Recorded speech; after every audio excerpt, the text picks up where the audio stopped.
अस्सलामुअलैकुम। कैसे हैं आप लोग सब? उम्मीद करती हूँ आप लोग सब खैरियत से होंगे और मैं भी ठीक हूँ अल्हम्दुलिल्लाह। आज हम अपने किचन में बनाने जा रहे हैं कोफ्ते आलू की रेसिपी, जो कि बहुत यमी होते हैं। तो आइए चल के इसके इंग्रेडिएंट्स नोट करते हैं। ये मैंने 250 ग्राम कोफ्ते का कीमा लिया है, जो कि बारीक मशीन का होता है और बिल्कुल रूखा होता है। मैंने लिया है 250 ग्राम। आपको हस्ब ज़रूरत जो भी चाहिए आप ले सकते हैं।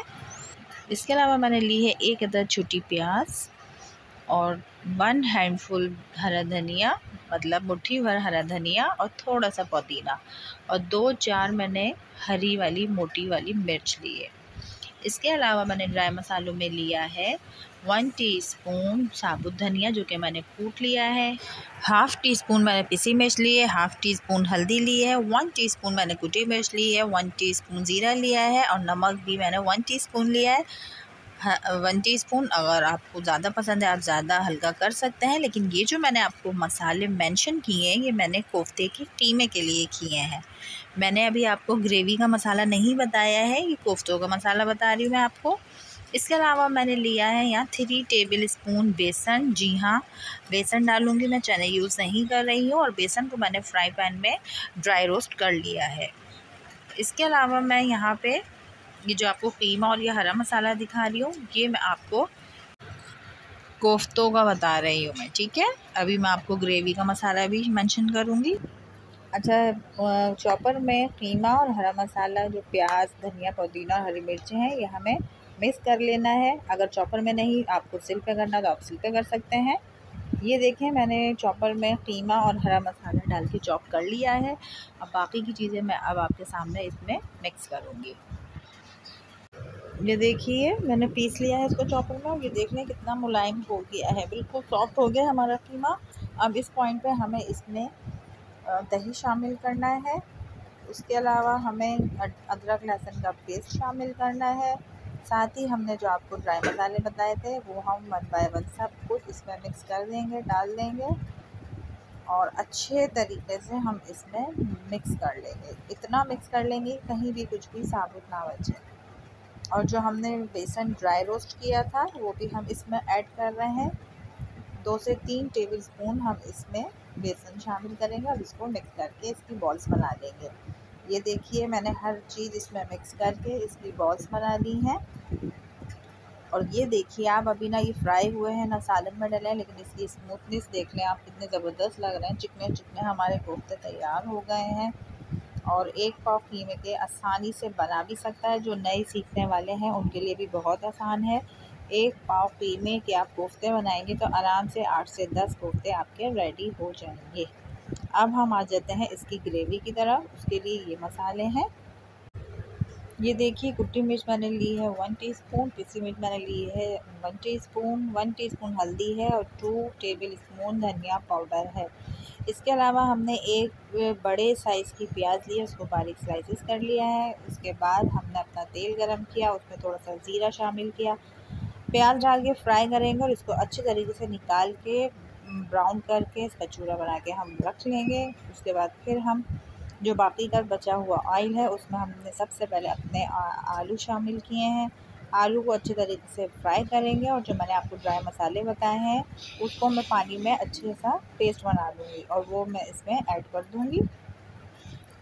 ये देखिए अच्छे तरीके से मैं भून रही हूँ। आलूओं को इस तरह हम पहले ही अच्छे तरीके से भून लेंगे तो आलू बहुत जल्दी गल जाते हैं। आपको लंबाई में काटना हो आप लंबाई में काट लें, इस तरह काटना हो तो इस शेप में काट सकते हैं, इट्स अप टू यू। अब इसके बाद हम इसको गलने के लिए रख देंगे।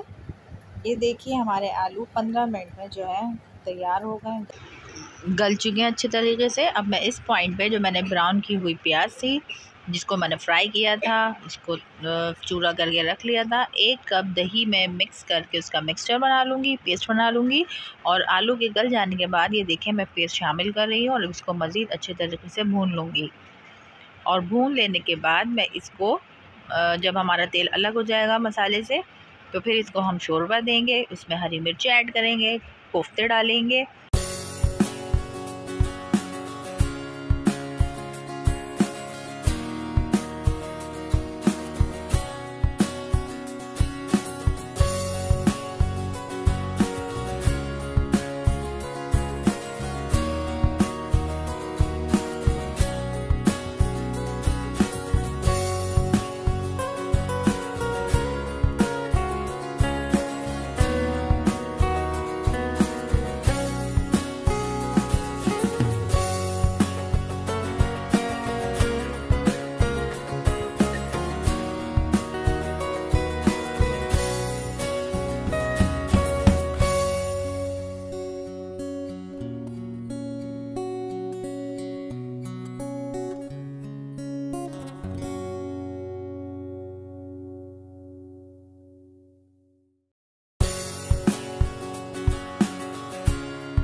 ये देखिए मैंने 1 बाय 1 करके कोफ्ते शामिल कर दिए हैं। ये देखिए मैं कितने एहतियात के साथ कोफ्ते शामिल कर रही हूँ, और कोफ्ते डालने के साथ ही मैं इसको पतीली को घुमा रही हूँ, ना कि मैं इसमें चम्मच घुमा रही हूँ। ठीक है, जब हम कोफ्ते शामिल कर देंगे तो फिर हमें इसमें बिल्कुल भी चम्मच नहीं चलाना है, वरना हमारे कोफ्ते टूट जाएंगे। सारे कोफ्ते मैंने ऐड कर दिए हैं और 10 मिनट के लिए ऐसी हल्की आंच पर रख दिया था। 10 मिनट के बाद मैं देखूँगी अपने कोफ्ते। ये देखिए माशाल्लाह माशाल्लाह सुभान अल्लाह, कितने ज़बरदस्त से हमारे कोफ्ते रेडी हो गए हैं। और अब इस पॉइंट पर हम इसको 5 मिनट के लिए छोड़ देंगे। उसके बाद हमने इसमें केवड़ा वाटर शामिल किया था, जो कि शायद क्लिप मुझसे मिस हो गया कहीं। और अगर आपके पास केवड़ा वाटर नहीं हो तो आप एसेंस भी डाल सकते हैं। ये देखिए एक दफ़ा फिर मैंने पतीली को पूरा हैंडल से पकड़ के घुमा रही हूँ सर्किल मूवमेंट में। और उसके बाद मैंने इसमें पिसा गरम मसाला शामिल किया है, हरा धनिया डाला है, और इसको मैंने मज़ीद 2 मिनट के लिए छोड़ दिया है। उसके बाद मैं आपको डिश आउट करके दिखाऊंगी। ये देखिए हमारे कोफ्ते बिल्कुल डन है, दम पर आ गए हैं और मैंने डिश आउट कर लिए हैं। ये देखिए कितने ज़बरदस्त से हमारे कोफ्ते रेडी हो गए हैं, ना टूटे हैं ना सख्त हुए हैं, और खाने में भी बहुत यमी बने थे और बिल्कुल सॉफ्ट बने थे। ये देखिए हमारी रेसिपी, आप ज़रूर ट्राई कीजिएगा, मुझे बताइएगा आपको कैसी लगी। और अब कोफ्ते बनाना कोई मुश्किल बात नहीं है, मेरी रेसिपी से बनाएं, आपके भी इंशाल्लाह अच्छे बनेंगे। मिलती हूँ नेक्स्ट वीडियो में, अपना बहुत सा ख्याल रखिएगा। अल्लाह हाफ़िज़।